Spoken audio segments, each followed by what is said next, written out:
চলে এলাম নতুন দিনে নতুন একটা ভিডিও নিয়ে তোমাদের মাঝে। তো এটা ছিল গতকালের ভিডিও। ভালো লাগছে নাকি আজকে মনটা একদম অন্যমনস্ক আছে আমার। তো সকাল থেকে ভেবেছিলাম ভিডিওটা দেব না, কিন্তু আবার অনেক কিছু চিন্তা করে ভাবলাম না, হাজারো কষ্টের মধ্যে ঝামেলার মধ্যে হলেও ভিডিওটা দিয়েই দিই। তো ঘরে অনেক কাজও আছে আর সব দিকে আর কি, যাই হোক একটু অসুবিধা আছে, সময়ও পাচ্ছি না ভয়েসটা দেওয়ার জন্য। তো এটা দেখো, এটা গতকালের ভিডিও ছিল। ঘি এসছে আর কি। তো অনেক সময় তো অনেকগুলো যারা অনলাইনে জিনিস নাও জানো, অনেকগুলো প্রোডাক্ট আছে আনবক্সিং করে দেয়। তো ওই যে ঘিটা আমাকে আনবক্সিং করে দিচ্ছিল। তো ভাইটা বলছিল ভিডিও করছিলাম বলে, দিদি किस बात के लिए वीडियो कर रहा है। तो আমি বলেছিলাম যে आपको ना डाल देंगे, आपका नाम में केस हो जाएगा। তো বলছিল যে কিস লিয়ে, মানে বাংলায় হিন্দিতে বলছিল কেন কেস হবে, আমি কি অন্যায় করেছি। তো আমি বললাম তাহলে তোমার ভয় কিসের। তো যাই হোক একটু হাসি মজা করে নিয়েছি আর কি ছেলেটার সঙ্গে এরকম করে। তারপরে দেখো রান্না ঘরের কাজকর্ম সবটাই করে নিয়েছি, কিছুই শেয়ার করিনি। আর এই যে এগুলো রান্না করব সব রেডি করে রেখেছি। রেডি করে তারপরে আমি স্নান করেছি, যেহেতু ছোটো দিনের বেলা প্রচুর ঠান্ডা লেগে যায়, বিকেলবেলা স্নান হয়ে যায় আর কি, কাজকর্ম করে রান্না বান্না করে স্নান করতে করতে। তো তোমাদেরকে একটা কথা বলি, কেউ একজন খুব ভালো, খুব কাছের, আমার বুকের একদম, সে আমাকে হোয়াটসঅ্যাপে আর কি কিছু লিখে পাঠিয়েছিল। তো ওটা আমার ভুল, আমি দেখিনি। তো যেহেতু দেখিনি, সে আবার ওইগুলো আর কি ডিলিট করে দিয়েছে। ও হলো মনের দুঃখেই করেছে, এটা আমার জায়গায় হলে আমিও করতাম, যে আমি কখন বা কবে পাঠিয়েছি এখন পর্যন্ত দেখেনি, তাহলে কি আমার উপরে রাগ করেছে নাকি। হ্যাঁ, এই সন্দেহটা হতোই, আমিও যদি হতাম তাহলে আমারও হতো। তো সে ডিলিট করে দিয়েছে ওগুলো। তো আমি তো ব্যাপারটা বুঝতে পারিনি, আর আমি কেন দেখিনি সেই বিষয়ে কথা বলবো। আমি চাইলে কিন্তু তাকে মেসেজে লিখে বলতে পারতাম, কিন্তু মেসেজে লিখে বললে না, এটা মানে বিশ্বাস করবে না, করবে কি করবে না সেটা জানি না, বিশ্বাস করবে না আর কি, তার জন্য মেসেজে বলিনি। তো আমার কাছে প্রমাণ আছে। শুভ সকাল আমার প্রিয় পরিবার, তোমরা কেমন আছো? আশা করি সবাই ভালো আছো। কাছে দূরে দেশ ও দেশের বাহিরে আমার সমস্ত আত্মার আপন মানুষগুলোর জন্য রইল অন্তর থেকে অনেক অনেক ভালোবাসা। সাধারণ ভিউয়ারদের জন্য রইল প্রাণ ঢালা ভালোবাসা। তো সবাই পাশে থাকো, দেখতে থাকো ভিডিওটা। আজকে ভিডিও এখনো শুরুই করা হয়নি, দেখতেই পেলে শুধু রান্নার জিনিসটা রেডি করেছি, ওটাই তোমাদেরকে দেখালাম। আর কোনো কাজকর্ম কিছুই শেয়ার করিনি, সকাল থেকে কাজকর্ম সবটাই হয়ে গেছে। তো সব কিছু রেডি করে তারপরে স্নান করে নিলাম, আর মার্জিয়ার ভিডিওটা চালিয়ে স্নানে চলে গেছি। জামা কাপড় কেচে স্নান করে আস্তে আস্তে আমিও ঘরে এসেছি, ভিডিওটাও শেষ হয়েছে। তো ভিডিওটা একটু বড় ছিল, বেশ ভালোই হয়েছে। এসে আবার দ্বিতীয়বারের কমেন্টটা করতে পেরেছি, না হলে আমি স্নান করছিলাম আর ভাবছিলাম যদি দ্বিতীয়বারের কমেন্টটা না করি মেয়েটা কি ভাববে, যে আন্টি হয়তো আমার ভিডিওটা ফুল ওয়াচ করেনি। তো যাই হোক, জানি ও আমাকে ভালোবাসে, বিশ্বাস করে।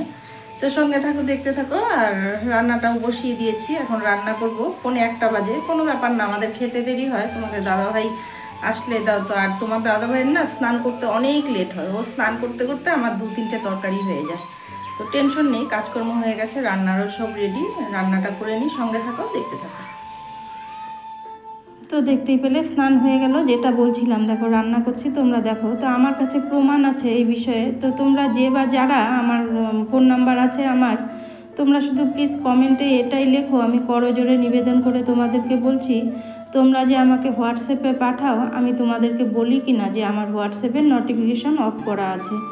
সেই দিন তো কুহেলি কখন আমাকে মেসেজ করেছিল আমি এটাও জানি না। কুহেলি 19 বলে একটা চ্যানেল আছে। তো সন্ধেবেলা আমি মোবাইলটা হাতে নিয়েছি, মানে আমার হোয়াটসঅ্যাপের নোটিফিকেশন অফ করা আছে আর কি। যখন আমি চাইবো তখন আমি হোয়াটসঅ্যাপটা খুলবো, তখন আমি দেখতে পারবো তোমরা কে কী পাঠালে না পাঠালে। তো যাই হোক, ওই সন্ধ্যাবেলায় সেদিন আমি দেখেছি, তখন দেখি যে কুহেলি সকালের দিকে আমাকে মেসেজ করে রেখেছে, মাসি খুব দরকার আছে, একটু মেসেজটা দেখো বা ফোন করো, এরকম কিছু লিখেছে। তো সন্ধ্যাবেলায় দেখে কিন্তু ওকে সঙ্গে সঙ্গে বলেছে আমার এইরকম এই অবস্থা, তাই আমি ফোন করতে পারিনি, তোমার মেসেজটা এইমাত্র দেখলাম। তো এখানে তোমরা হয়তো ভাবছো দুধ এইমাত্র ঘি খুলেছে, তো এটা কিন্তু আগের মাসের ঘি ছিল, তো ওটাই আবার পরে খুলে নিচ্ছি, ওটা দিয়ে রান্না করব। তো যাই হোক, আজকে ভিডিও বিষয়ে কিছু বলবো না, এটাই বলছি। তারপরে শিল্পীও জানো, তুমিও আমাকে মেসেজ করেছিলে উমা দিদির শরীর, মানে উমা মায়ের বাচ্চার বিষয়ে কিছু জানতে চেয়েছিলে, ওটাও আমি দেখিনি। তারপরে তুমি অনেকবার মেসেজ করার পর যখন দেখেছো আমি দেখিনি, তখন কিন্তু তুমি ফোন করেছিলে আমাকে। তো তোমাকেও কিন্তু পুরো ব্যাপারটা আমি বলেছি হোয়াটসঅ্যাপের বিষয়ে। এই ব্যাপারটা আমার উমা মাও জানে।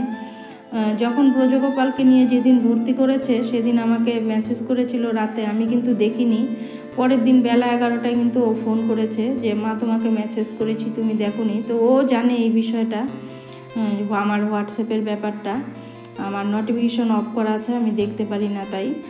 আর সবাই জানো, মোটামুটি অনেকেই জানো। তো তোমাদের কাছে বলবো, যারা যারা জানো আমার এই বিষয়টা, তোমরা প্লিজ খালি কমেন্ট বক্সে এসে লিখে দিও আমাকে যে এটা আমি সত্যি বললাম না মিথ্যা বললাম। তোমরা যে হোয়াটসঅ্যাপে আমাকে পাঠাও, আমি দেখতে পারি কি পারি না, শুধু এইটুকুই বলো, আর কিছুই বলতে হবে না। আমি চাইলে যে আমাকে আর কি কমেন্টগুলো করে ডিলিট করে দিয়েছে, সে আমার খুব কাছের, খুব বুকের, সবসময় বুক দিয়ে আগলে রাখবো।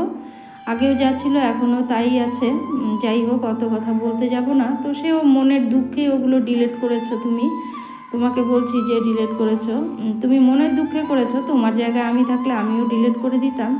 তবে তোমাকে চাইলে আমি কমেন্টে মানে মেসেজে লিখে দিয়ে আসতে পারতাম, যদি তুমি বিশ্বাস না করো তাই আমি ওখানে কিছু লিখে আসিনি তোমাকে। আমি ভেবেছিলাম ভিডিওতে বলে দেব, তাহলে প্রমাণস্বরূপ থাকবে, কারণ আমার কাছে সবটারই কিন্তু প্রমাণ থাকে, আমি প্রমাণ নিয়ে কাজ করি। তুমি বিশ্বাস করবে না যদি বলতাম, তখন ভাবতে যে আমি মিথ্যে কথা বলছি, একদম ভুল কথা বলছি। তো সরি, আমি দুঃখিত, আমি লজ্জিত, আমি তোমার মেসেজগুলো দেখিনি। ওই যে বললাম আমার নোটিফিকেশন অফ করা আছে।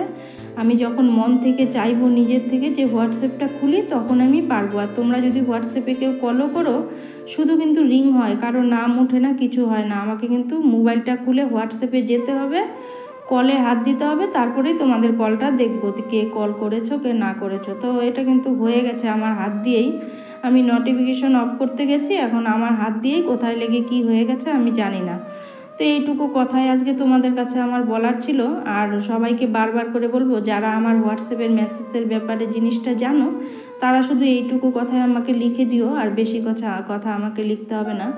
আর অনেকে তো বলছো আমার ভিউজ হতো না, আমি মানে কারো ফটো দিয়ে কারো কিছু দিয়ে আমি ভিউজ কামাচ্ছি। হ্যাঁ গো, ভিউজের জন্য এসছি। তো এভাবে যদি ভিউজ যদি একটু কামানো যায়, ক্ষতি কী বলো?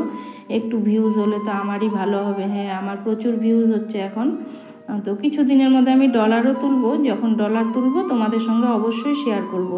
তোমাদের জন্যই সবটা হচ্ছে, আর তোমাদেরকে না বললে হবে বলো?